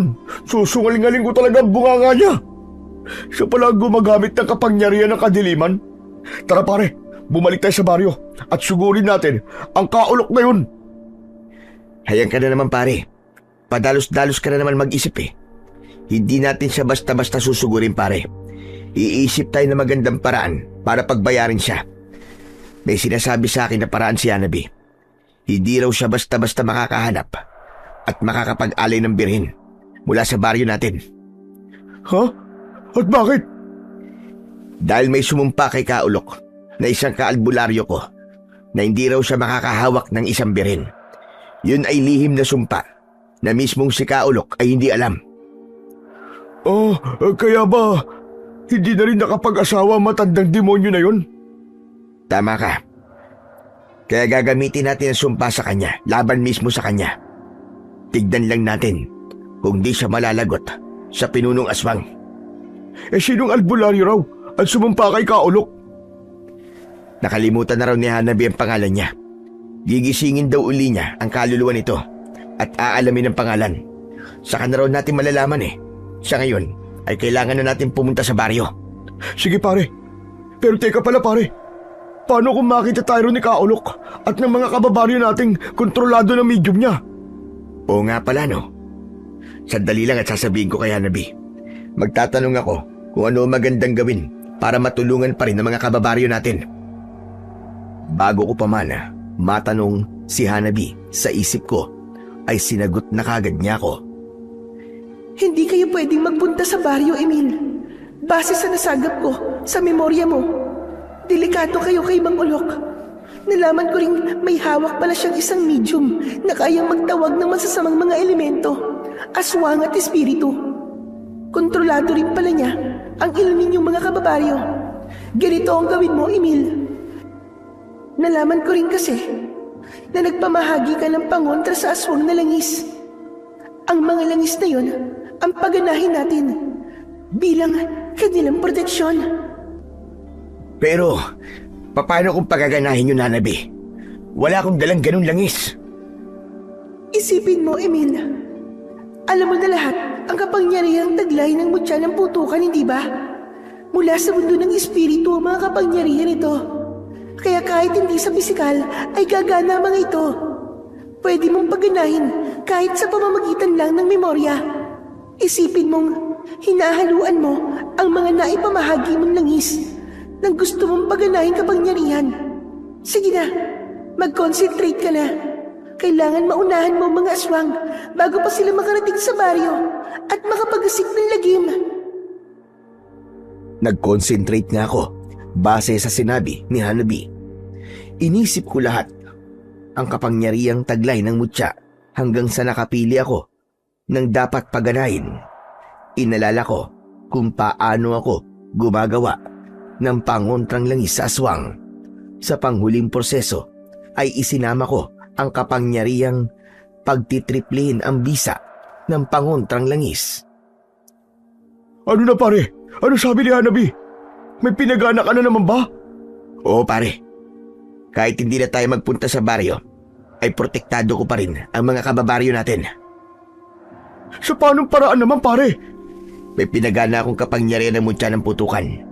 Inihalo ko sa pangontrang langis na ipinamahagi natin dati. Sigurado kung walang malalapa sa kanila ngayong gabi, pare. Wow! Ang astig naman pala ng kapangyarihan ng mutya mo, pare. Pero naisip ko lang kung walang malalapa ang mga aswang ngayong gabi, malamang na magpupuyos sa galit ang pinuno nila at gagawa ng mas mabagsik na paraan sa susunod. Saka di ba sabi mo, ay mukhang alam na ng pinuno nilang si Ewar na umahaw ng espiritu ni Hanabi para magiganti. Ibig sabihin, ay talagang gagawa siya ng mas tusong paraan para matalo tayo. Tama ka, Nestor. Sinabi rin yun sa akin ni Hanabi. Pero huwag ka mag-alala. Paghahandaan daw natin yun. Magtutulong-tulong tayo laban sa puwersa ng mga aswang. At kung kinakailangan daw, ay gigisingin din niya ang mga kaluluwa ng mga nabiktima ng mga aswang para tulungan din tayo. Aba, maganda nga yan Kung ganun pala, ay makakatulong din natin si Lolo Estong ko. Baka pwede mo rin siyang ipakausap sa akin, pare. Kailan ba natin gagawin yun? Sabi ni Hanabi, ay bukas na bukas din daw. Hindi raw kasi posibleng gisingin ang mga kaluluwa sa gabi. Parang tayo rin daw. Sa umaga lang aktibo. Siya raw kasi, kaya aktibo kahit gabi, ay isa naman daw siyang diwata. Nang gabing yun, ay inakay kami ni Hanabi sa parte ng gubat na maraming mga tanim na iniiwasan ng mga aswang. Medyo pumasok pa kami ng bahagya sa gubat. Dinala niya kami roon para safe kami buong magdamag pagkat doon kami magpapalipas ng gabi. Sakto pa na may mga halaman din doon na iniiwasan naman ng mga lamok. Tapos pa ay marami ring mga halaman na makakain. May ligaw na saging na may hinog ng mga bunga. May pako, ligaw na pipino at kung ano-ano pa. Ang mga yon ang nilantakan namin ni Nestor bilang hapunan. Ayos pare, may ganito palang parte ang gubat na to Kaya lang, sino mang maliligaw rito ay dito kagad mahahanap dahil medyo paloob sa gubat Talaga palang mahuhuli ang maliligaw dito. Mabuti na lang at tayo nakatsyempo sa tanim na putukan ni Hanabi. Kung hindi, ay baka una pa lang ay nalapa na tayo ng mga aswang, pare. Pare, kung dito ba tayo magpapalipas ng gabi, talagang ligtas ba tayo, pare? Paano kung biglang magpunta rito ang mga aswang? Sa ngayon, ay ligtas pa naman tayo, pare. Sabi ni Hanabi, basta raw, kung sakaling may mangyaring hindi natin inaasahan, ay gigisingin daw niya tayo kagad. Teka pare, bakit pala hindi na lang tayo lumabas ng gubat na to? Saan naman tayo pupunta? Tsaka isang gabi lang naman tayo rito. Dito talaga ang pinakaakmang pansamantala natin pagtaguan. Total, ay akala naman ng mga aswang ay wala na tayo rito. Hindi nga tayo nahanap, di ba? Sana umaga na kagad. Mukhang di talaga ako makakatulog dito na maayos eh. I-relax mo lang ang isip mo, pare. Lalaki ka naman, di ba? At bilang lalaki, dapat na kaya mong i-relax ang isip mo kahit nasa baluarte pa tayo ng mga aswang. Saka, may makapangyariang mutya na tayo. Idagdag mo pang humiling ako ng gabay sa Diyos sa langit. Hindi niya tayo pababayaan, pare, maniwala ka. O siya, sige na nga. Matulog na tayo at hindi ko na talaga mahintay ang umaga. Maaga tayong aalis dito bukas. At natulog na nga kami ng maaga ng gabing yon. Ngunit pagpatak pa lang ng kalaliman ng gabi, ay bigla akong ginising ni Nestor. Napabalikwas ako ng bangon nang maramdaman kong nanginginig siya pati na ang kanyang boses. Halatang takot na takot siya. Parang Emil, gising! Parang Emil! Parang may naririnig ako mga kaluskos at kakaibang tunog na pumapalibot sa atin. Baka mga aswang. Natatakot ako, pare. Oo nga, no. Sandalit kakausapin ko si Hanabi. Tatanungin ko kung tunog ng ano ang naririnig natin. Agad naman akong sinagot ni Hanabi. Pasensya na, Emil. Hindi ko to inaasahan. Nagpakawala si Yawar ng mga alaga niyang sigbin para hanapin pa rin kayo. Mukhang naaamoy nila kayo rito. Gigisingin ko na rin sana kayo. Pero naunahan ako ng kaibigan mo. Hanabi, sabihin mo, hindi na ba kami ligtas dito? Sa kasamaang palad ay oo, Emil. Humanda kayo. Sigurado akong bumalik na ang ilang sigbin kay Yawar para sabihin na nahanap na nila kayo. Sigurado rin akong susugod din siya ngayong madaling araw kasama ang malalakas at mababangis niyang mga aswang. Mukhang hindi niya hayaang sumikat ang araw na hindi kayo nalalapa. Isa pa, galit na galit din siya sapagkat wala silang nalapa sa baryo niyo ngayon at nalaman na rin ni Yawar ang tungkol sa pangontrang langis mo na naging triple ang bisa. Maging kay Kaulok ay galit na galit din siya dahil wala pa itong naibibigay na alay na birhen mula sa baryo. Kaya naman, maging ito ay mahigpit nitong inutusan na hanapin kayo. Sinunog din pala nila ang bahay mo, Emil, pati na ang bahay ng kaibigan mo. Ang Kaulok na yun, napakasama talaga niya. Ano kaya ang gagawin namin ngayon, Hanabi? Kailangan nating humuli ng isang sigbin ni Yawar. Babalik na rin natin siya upang maging kakampi natin. Tamang-tama, albularyo ka. Alam mo kung paano magpaamo ng sigbin. Pero, paano ko huhulihin ng sigbin? Alam ko kung paano magpaamo sa pamamagitan ng isang orasyon. Pero hindi pa ako kailanman nakakahuli ng sigbin. Gamitin mo ang kapangyarihan ng mutya. Mag-concentrate ka, Emil. Hilingin mong ituro sa'yo kung paano manghuhuli ng sigbin. Nag-concentrate nga ako at itinuro naman sa akin ng mutya ang paraan. Ipapain ko raw si Nestor. Nung una ay ayaw pong pumayag ni Nestor na ipain ko siya. Mamili ka, pare. Ang ipain ka para makahuli tayo ng sigbin at makaligtas tayo kapag sumala kay si Yawar. O ang umayaw ka, pero malala pa naman tayo ngayong gabi. Anak ng putya, oh. Sige na nga. Pareho namang mga nganib ako eh. Ayan ha, may tiwala ako sa'yo pare ha, na hindi mo ako ipapahamak ha. Una ay kumuha kami ng matibay na mga baging na nakalambitin sa puno. Pinagdugtong-dugtong namin ang mga ito ni Nestor. Sa pamamagitan ng mga ito ay gumawa kami ng panghuli sa sigbin. Sumunod ay isinampay namin sa isang matibay na mababangsangan ng puno ang dulo ng baging. Bali yun ang hihilahin namin kapag tumapak na ang sigbin sa kabilang dulo na pabilog na pupulupot sa paa ng sigbin. Ang panghuli ay pinalabas ko na si Nestor sa parting wala ng tumutubong halamang iniiwasan ng mga aswang, maging ng mga sigbin. Paglabas niya ay isang sigbin kagad ang lumapit. Saktong pumwesto pa ito sa pabilog na panghuli. Mabilis kong hinila ang baging. Si Nestor naman ay mabilis din tumakbo pabalik sa dati naming pwesto. Ang sigbin ay kagad lumambitin at nagtangkang pumalag pero walang magawa. Aatungal sana ito pero mabilis ko itong dinasalan habang hinahampas-hampas ng mga kinuha kong iba't ibang mga daon na iniiwasan nila. Kagad duminto sa pag-atungal ang sigbin at tumigil sa pagkakawag. Nang makita kong nagbago ang kulay ng mga mata nito mula sa pula tungo sa normal na mata, ay alam ko nang umamo na ito sa akin. Kinalagan namin ito ni Nestor. Kumawag-kawag ang buntot nito at diniladilaan pa ang paa ko. Ayos, napaamo na natin siya. Ngayon ay pwede na natin siyang utusan ayon sa gusto natin mangyari. Gagamitin natin siya laban kay Yawar. Malalaman na natin ngayon ang lahat ng impormasyon tungkol sa kanya at sa iba pang mga aswang. Hipuin mo ang noo niya, Emil. At paganahin mo ang kapangyarihan ng mutya na bumasa ng memorya. Ngayon pa lang ay malalaman na natin ang kailangang malaman.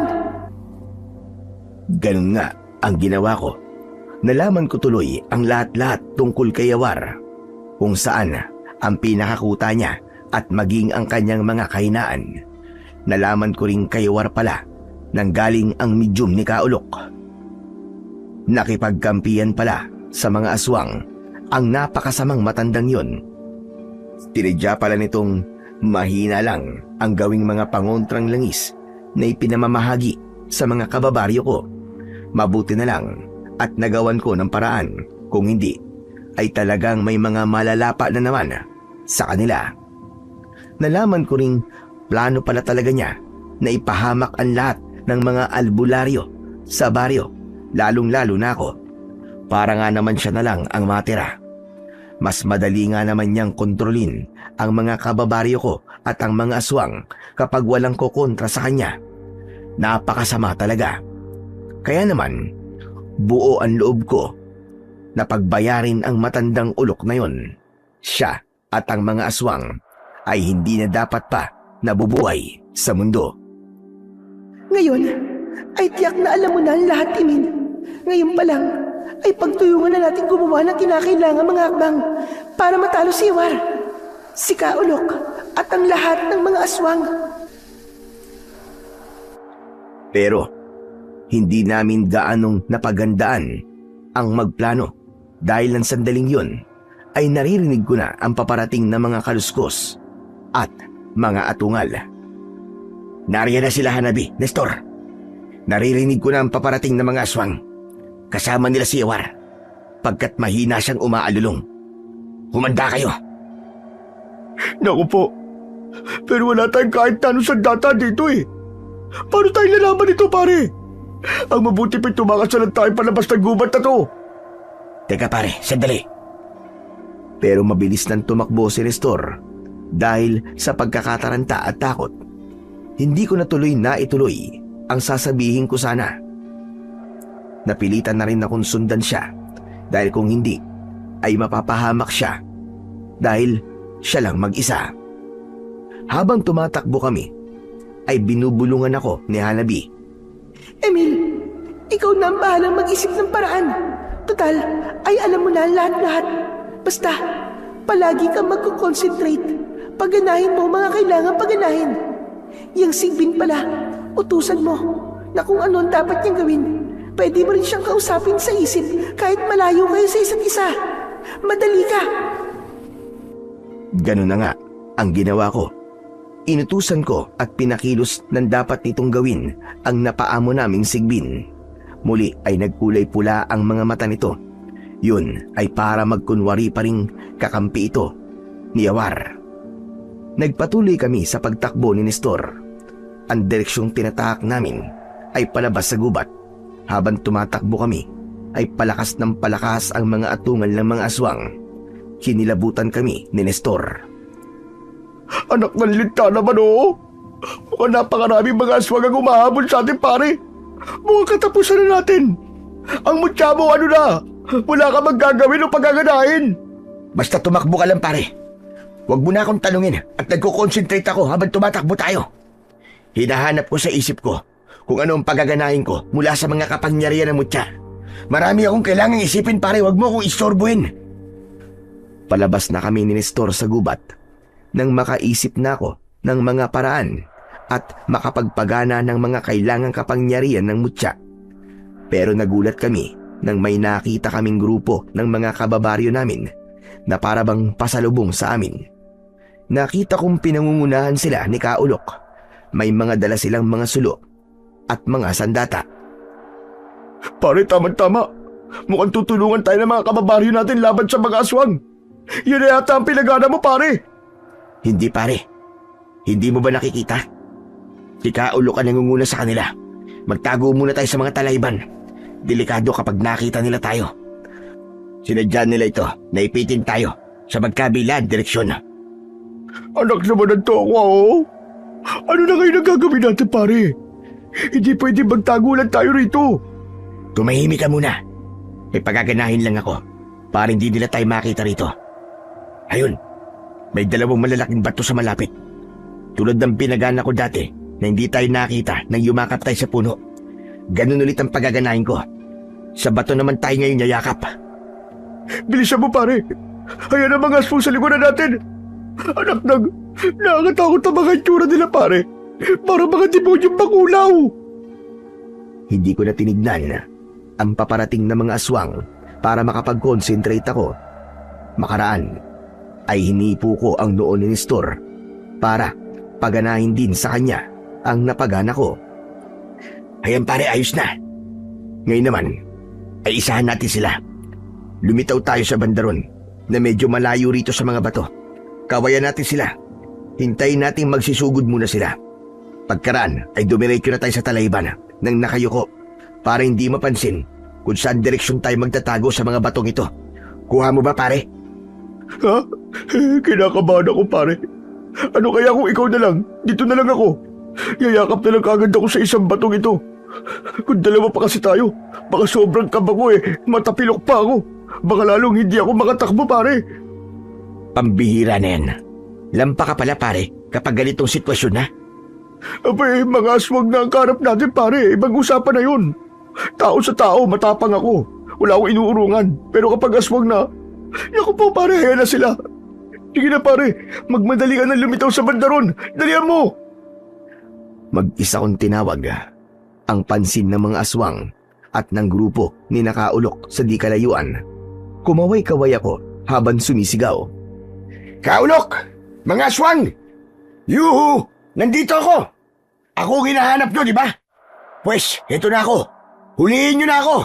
Kung kaya nyo! Grabe. Nagulat pa ako at talagang kinilabutan nang marinig ko ang sabay-sabay at galit na atungal ng mga aswang. Maging si Nakaulok at ang mga kasama nito ay naghiyawan. Hayon ang anak ng tokwang peking albularyo na si Emil. Nakita nyo naman, galing siya sa gubat. Kampun talaga siya ng mga aswang. Mga kababaryo, huliin at patayin natin siya. Salot siya sa baryo natin. Hindi na dapat nabubuhay pa ang isang katulad niya. Nang sabay akong sugurin ng panig ni Nakaulok at panig ng mga aswang, ay mabilis akong yumuko sa talayban at pinuntahan si Nestor. Sa sulok pa ng mga mata ko ay napansin ko kanina ang napaamo kong sigbin na nasa tabi ni Kaulok. Nasaan yung anino ito kaya hindi napapansin. Parang may kung ano itong tinatangkang abutin sa bulsa ng matanda. Grabe, pare. Nagsisugod talaga sila lahat. Ano kayo na susunod natin gagawin, pare? Yayakap na lang ba tayo sa mga baton to habang nag-uusap? Baka pagpunta nila rito, banda sa atin Sandala naman ako ng napakabahong aswang. Ayoko na mahulit yung pare. Nakakasuka. Huwag kang maingay. Mukhang haya na sila. Papunta na sila rito. Anak ng putya, yan na naman. Tulad nga ng sinabi ni Nestor, nang hanapin din kami ng mga aswang sa kinaroroonan namin, ay may isa na namang aswang na sumandal sa kinaroroonan niya mismo. Hindi mapakali ang aswang hanggang sa maya-maya ay inilabas nito ang ari nito at umihi mismo sa tapat ni Nestor. Todo pikit pa ang loko at todo ngiwi na nandidiri. Mabuti na lang at hindi siya nakita ng aswang na mukhang sinaunang tao at makakapal ang labi. Hindi nagtagal ay nag-alisan sa pwesto namin ang mga aswang at lumipat ng paghahanapan sa amin. Nang makalayo-layo naman sila ay biglang may nilalang na dumamba sa akin. Akala ko ay may isa ng aswang na nakakita sa akin. Yung pala ay ang napaamo kong sigbin. Pagbaling ko rito ay nakita kong may kagat-kagat itong kung ano at sinisenyasan akong kunin yon. Ayos! Ang sigbin ni Kaulok! Nakuha na sigbin, pare! Aba, sa wakas ay nakuha din natin yan, pare. Anong balak mong gawin dyan ngayon? Pero anak ng... Kadiri talaga ang aswang na yun, pare. Inihian pa talaga ako sa muka. Napakapanghi. Iyak! Natawa na lang ako sa sobrang nandidiring itsura ng kumpare ko. Pero kasabay nito ay binubulungan ako ni Hanabi. Madali ka, Emil. Paganahin mo na kagad ang medium at baliktarin mo na ang epekto sa mga kababaryo mong kinokontrol niyan. Pagkatapos, ay basahin mo ang kasaysayan niyan at kung paano napunta yan kay Yawar. Baka sakali ay may malaman pa tayong magagamit natin laban sa matanda at makunat na aswang na yon. Sinunod ko ang sinabi ni Hanabi. Nalaman kong ang medium pala na yon ay hindi orihinal na pagmamayari ni Yawar. Sa halip ay pag-aari pala ito ng nakatatandang kapatid dito na dating pinuno rin ng mga aswang. Pinatay ito ni Yawar dahil sa inggit. Gusto nitong siya naman ang maging pinuno. Pero ang mga kalahi nitong aswang ay mas tapat sa kapatid nito kaysa sa kanya. Pero wala na silang nagawa nang palabasin ni Yawar na pinatay ng isang albularyo na antingero ang kanyang kapatid. Kahit ang totoo ay siya mismo ang pumatay. Tama ka, Hanabi. Magagamit nga natin ito laban kay Yawar. Tiyak na magagalit sa kanya ang mga kalahi niya kapag nalaman nilang siya ang pumatay sa kapatid niyang si Aywaro. Dalawa na magagamit nating kahinaan niya. Ang una ay ang kahinaan niyang maguguluhan siya at madaling paikutin kapag nalaman niyang niloko siya ni Kaulok. Ngayon ay nakikita kong madali lang nating matatalo ang lahat ng aswang ngayong gabi, Hanabi. Tama ka.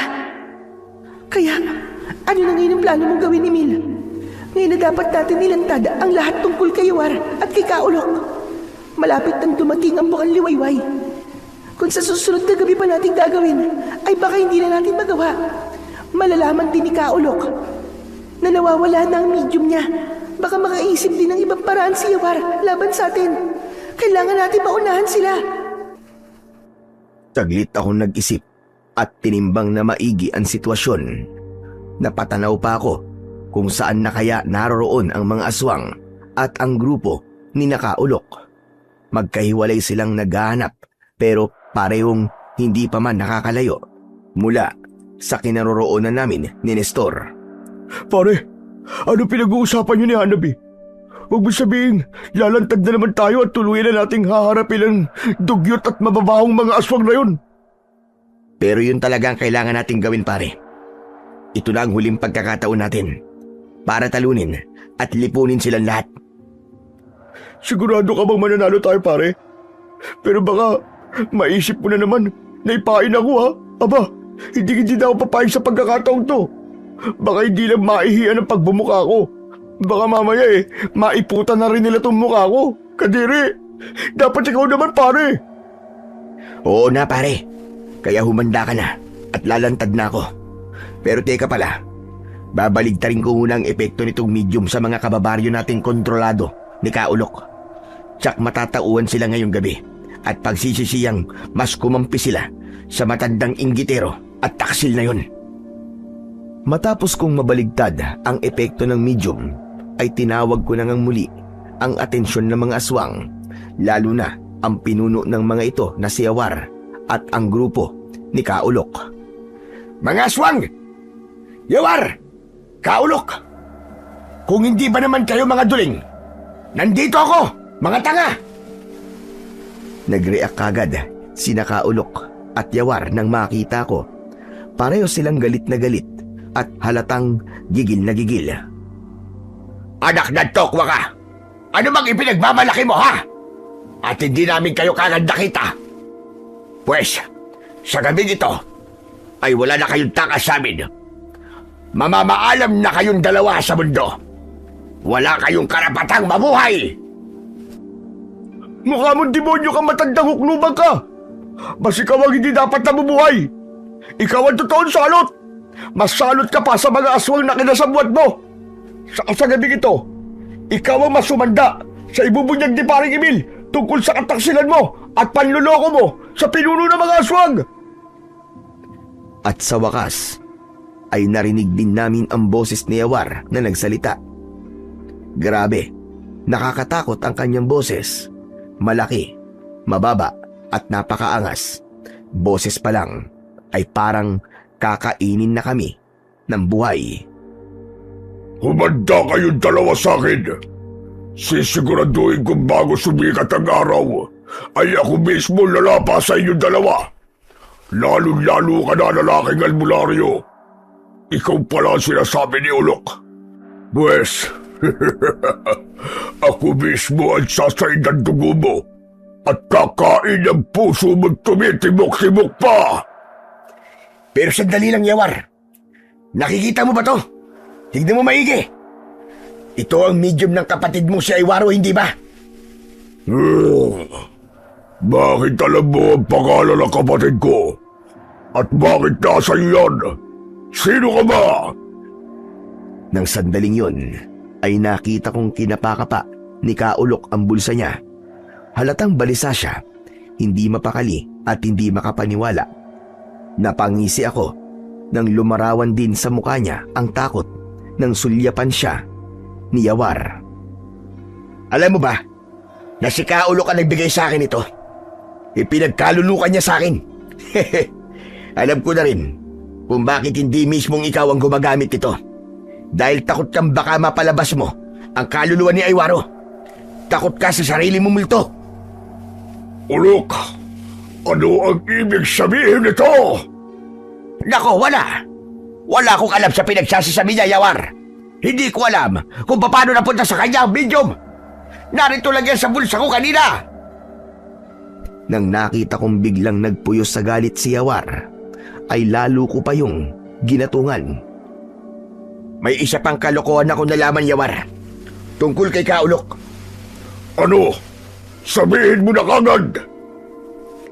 Alam mo ba kung bakit hanggang ngayon ay wala pa rin siyang birhen na naibibigay sa'yo?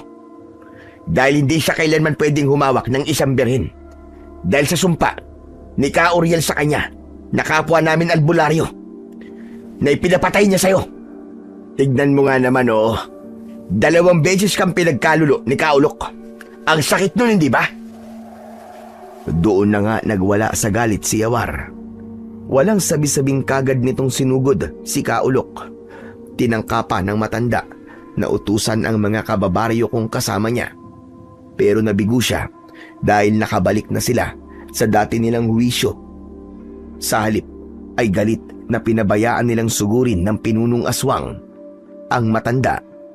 Brutal ang ginawang paglapa ni Yawar kay Kaulok, at kahit nilalapa na ito, ay nagawa pa rin itong pagmumurahin kami ni Nestor. Mga anak ng tokwa kayo, magkaibigan kayo! Sinusumpa ko kayo! Aray! Tama na! Pero hindi na naituloy ng matanda ang sumpa niya sa amin, pagkat pinagpira-piraso na siya ni Yawar. Nagtalsikan ng kanyang dugo at mga piraso ng kanyang mga laman. Matapos naman itong malapa si Kaulok, ay muli ako nitong binalingan. At kayong dalawa naman ngayon ang isusunod ko. Mga kalahi, sugurin at tulihin niyo sila! Pare, paano na tayo nito? Ayoko maranasan ang tulad ng sinapit ni Kaulok. Nanang ko po, iligtas niyo po kami dalawa na kaibigan ko. Dali lang mga aswang. May isang mahalagang bagay pa kayo dapat malaman tungkol kay Yawar. Hindi, mga kalay. Huwag kayong makikinig sa kanya. Sugurin niyo na sila! Sandali lang! Alam niyo bang si Yawar mismo ang pumatay kay Ewaro? Gusto niya rin maging pinuno ninyo. Kaya naman, palihim niyang pinatay si Ewaro na mahal ninyong pinuno. Hindi totoong albularyong antingero ang pumatay sa kanya. Anak ng mga kalay! Isang malaking kasinungalingan lang ang sinasabi ng albularyong yan. Kahit kailan ay di ko magagawang patayin ang sarili kong kapatid. Talaga lang Pues, narito ang pruweba. Palalabasin ko lang naman ang kaluluwa ni Aywaro sa pamamagitan ng medium niyang ito. Hayaan kong siya mismo ang magpatato sa ginawa mo sa kanya. Dahil sa tensyon sa pagitan namin ng mga aswang at ni Yawar, ay mabilis kong pinalabas ang kaluluwa ni Aywaro na dating pinuno ng mga aswang. Noon ko lang din napansin na nanginginig pala ang mga kamay ko. Palibasa ay totoo namang hindi biro-biro ang gagawin kong pagharap sa mga aswang. Noon din ako biglang binundol ng labis na kaba. Galit na nagpatotoo si Aywaro sa harap ng mga kalahi niyang aswang. Matapos naman ito ay galit na umatungal na binalingan ng mga aswang si Yawar. Tatangkain pa sanang magpaliwanag ni Yawar, pero hindi na siya pinakinggan pa ng mga aswang. Nang wala nang patumpik-tumpik pa, ay mabilis na nilang sabay-sabay na sinugod at nilapa si Yawar. Sobrang nasindak ang mga kababaryo ko sa kanilang nasaksihang paglapa ng mga aswang sa kanilang pinuno. Takot na takot din sila at hindi makapaniwalang nangyayari yun. Matapos namang malapa ng mga aswang si Yawar, ay napansin namin ni Nestor na biglang nanghina ang mga aswang. Nalanta silang parang mga gulay. Wala na silang pinuno, Emil. Kaya nangihina na sila.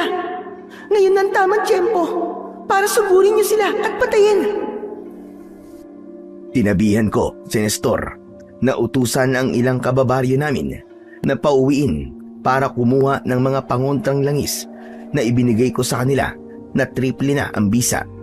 Ang iba naman na may dalang mga sandata ay pinasugod ko na kagad sa mga aswang.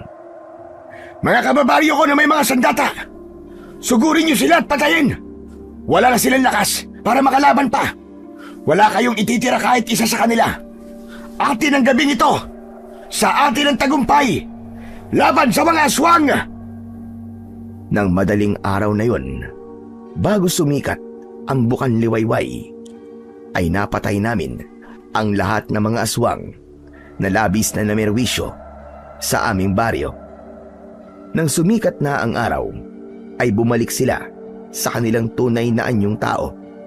Pinagtumpok-tumpok namin sila sa isang gilid ng gubat. Binuhusan namin ng gasolina at sama-samang sinunog hanggang maging abo. Matapos ang lahat, ay todo pasasalamat sa amin ang mga kababaryo ko, at sa wakas daw ay wala na silang poproblemahing pagsalakay ng mga aswang. Humingi rin sila ng tawad sa nagawa nilang pagkampi kay Kaulok, na siya palang totoong salot sa aming baryo. Si Nestor naman ay marami raw siyang natutunan sa akin, at ang pinakamahalaga rito ay ang kahalagahan ng malakas na pananampalataya sa Panginoon at magtiwala sa sariling kakayahan at sa tibay ng pagkakaibigan. Ako naman ay lubos na nagpasalamat kay Hanabi dahil siya ang inihulog ng Diyos bilang tugon sa aking dasal na maglaan siya ng tulong. Si Hanabi rin naman ay nagpasalamat sa akin. Isang malaking karangalan daw sa kanya na ginamit siya ng Diyos para maglapat ng katarungan para sa mga naging biktima ng mga aswang. Bago siya tuluyang naglaho, ay binilinan niya kung mananatili raw sa akin ang mutya ng putukan. Muli raw siyang magigising sa hinaharap kapag may mga aswang muling babangon at sasalakay sa aming baryo. Pagkatapos nun, nakahanda naman kami ng aking kaibigan sa muling pagbabalik ng mga aswang. Patuloy kaming nag-ensayo upang nang sa ganon ay maprotektahan namin ang aming baryo laban sa mga aswang. Hanggang dito na lamang po ang aking kwento at sana po ay may napulot kayo na magandang aral. Sa kwentong inyong napakinggan, pinatutunayan lamang nito na ang pagpapakalat ng maling impormasyon at paninira sa kapwa upang ikaw ay umangat o makilala ay isang landas na maaaring magmukhang mabilis at madali sa paningin. Ngunit ito ay puno ng bitag na sa huli ay ikaw rin ang mahuhulog at mapapahamak. Ang tagumpay na nakukuha sa pamamagitan ng panlalamang, paninirang puri at panlilinlang ay walang matibay na pundasyon sapagkat ito ay nakatayo sa kasinungalingan at takot. Maaaring may mga sandaling tila nagtatagumpay ang mga gumagamit ng ganitong taktika. Ngunit ang panahon ang siyang naglalantad ng katotohanan at ang mga salitang binitiwan na may masamang hangarin ay nagiging patunay laban sa sarili. Ang tiwala ng tao ay parang isang salamin. Kapag nabasag dahil sa panlilinlang, mahirap na itong buuing muli. Kaya't ang sino mang pipiliing sirain ang reputasyon ng iba upang umangat ay unti-unti ring sinisira ang sarili niyang pangalan, dangal at kanyang kredibilidad. Hindi tunay na pag-angat ang pagyurak sa kapwa. Bagkus ay ito ay paglayo sa tunay na layunin ng buhay na maging mabuting tao at maging pagpapala sa iba. Ang inggit, galit at pagnanais na malampasan ng iba sa maling paraan ay nagiging lason sa puso at isipan na sa kalaunan ay nagbubunga ng kalungkutan at pagkakahiwalay sa kapwa.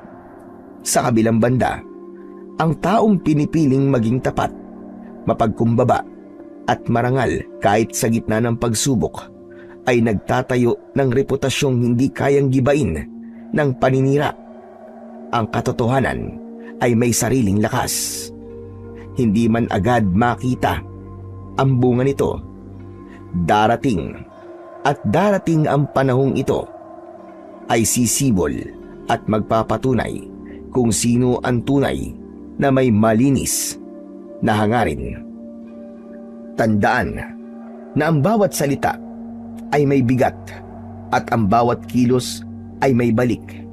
Kung ano ang ating itinatanim sa puso at isinasabuhay sa pakikitungo sa kapwa, ay siya ring aanihin natin sa takdang panahon. Kung paninira ang itatanim natin, kawalan ng tiwala ang aanihin. Ngunit kung katapatan at kabutihan ang ating ipupunla, respeto at tunay na tagumpay ang babalik. Sa huli, ang taong sinisikap mong ilaglag ay maaaring lalo pang itaas ng ating Panginoong Diyos at ng pagkakataon, sapagkat ang katotohanan ay hindi kailanman natatalo ng kasinungalingan. Ang kabutihan ng isang tao.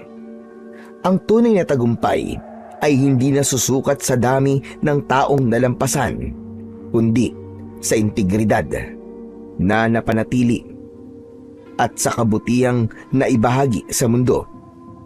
Kaya't piliin ang landas ng katotohanan at kabutihan, sapagkat ito lamang ang nagdudulot ng kapayapaang hindi ninanakaw ng konsensya at tagumpay na hindi nasisira ng panahon. Heto at pakinggan nyo ang ilang mga talata sa Biblia na magpapatotoo sa akin sinabi. Sabi sa Galacia, Kabanata 6, talata 7, huwag kayong padaya, ang Diyos ay hindi napapahamak, sapagkat ang anumang ihasik ng tao, yun din ang kanyang aanihin. Sabi rin sa Kawikaan, Kabanata 16, talata 28, ang taong liko ay naghahasik ng alitan at ang mapanirang puri ay naghihiwalay ng magkakaibigan. Sabi rin sa Kawikaan, Kabanata 10, talata 18, ang nagtatago ng puot ay may sinungaling na labi at ang nagpapakalat ng paninirang puri ay mangmang. Sabi rin sa Mateo, Kabanata 12, talata 36 hanggang 37, pananagutan ng tao ang bawat salitang walang kabuluhan na kanyang sinasabi, sapagkat sa inyong mga salita, ikaw ay mapapawalang sala at sa iyong mga salita, ikaw ay hahatulan. At panghuli, sabi sa Awit, Kabanata 37, talata 9 hanggang 10, ipinapakita na ang gumagawa ng masama ay mawawala, ngunit ang nagtitiwala sa Panginoon ang mananatili. Kaya naman sa huli, piliin natin ang kabutihan at laging gawin ang tama sa ating kapwa, sapagkat ang tunay na lakas ng tao ay hindi nasusukat sa kakayahang magpabagsak ng iba, kundi sa kakayahang magpatawad, magtuwid, at magbigay ng liwanag sa gitna ng dilim. Huwag nating hayaang ang inggit, galit o pagnanais na umangat ang magtulak sa atin na mag-isip ng ikasasama ng kapwa, dahil ang ganitong landas ay naglalayo sa atin sa layunin ng Panginoong Diyos para sa ating buhay. Alalahanin nating tayo man ay naligtas at pinatawad ng Panginoong Diyos sa ating mga pagkakasala, kaya't nararapat lamang na gawin natin siyang ehemplo ng kabutihan, awa at katotohanan sa bawat salita at gawa. Ang pamumuhay sa landas na tuwid ay hindi palaging madali, ngunit ito ang landas na tunay na kaaya-aya sa paningin ng Panginoong Diyos na lumikha sa atin. Kaya't ipangako natin sa ating sarili na pipiliin natin ang katapatan kaysa panlilinlang, ang pagmamahal kaysa paninira, at ang pag-angat kasama ang iba kaysa sa pagyapak sa kanila, sapagkat sa bawat takbang na may kabutihan at integridad, hindi lamang natin pinapabuti ang ating buhay, kundi nagiging patotoo rin tayo ng biyaya at ng liwanag ng Diyos sa ating buhay. Maraming salamat po